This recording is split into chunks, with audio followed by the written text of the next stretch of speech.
Hey everyone, welcome back to Cracking the GRE Math Subject Test. We're on the number theory and abstract algebra chapter, and this is question number 8.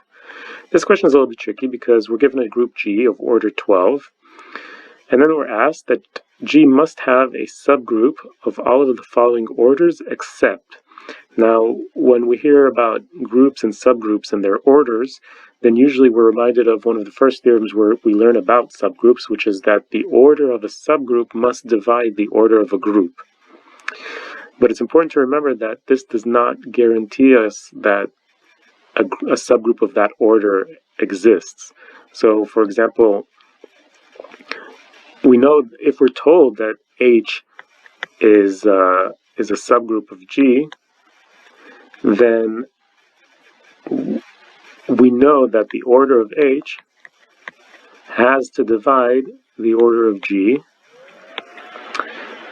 But each of these answers divides 12, but that doesn't guarantee us that there exists a subgroup H with each of these orders. So we have to remember a different theorem called Silo's first theorem.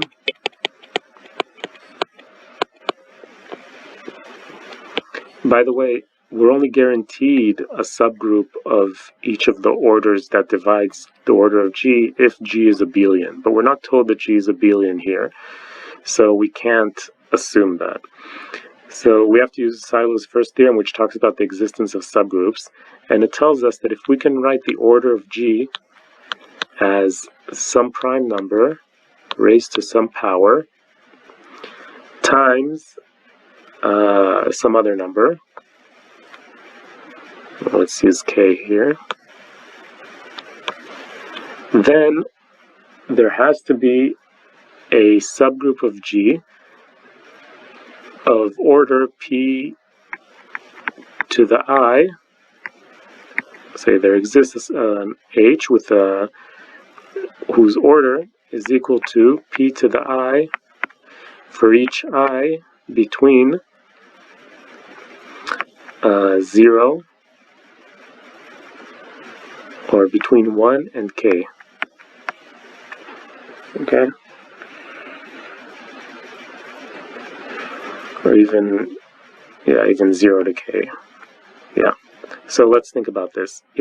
If our G has order 12, then we can write 12 as 1 times 12, or we can write it as 2 times 6, or 2 squared times 3, or 2, that's it, just 2 squared times 3. Or we can write it as 3 times 4.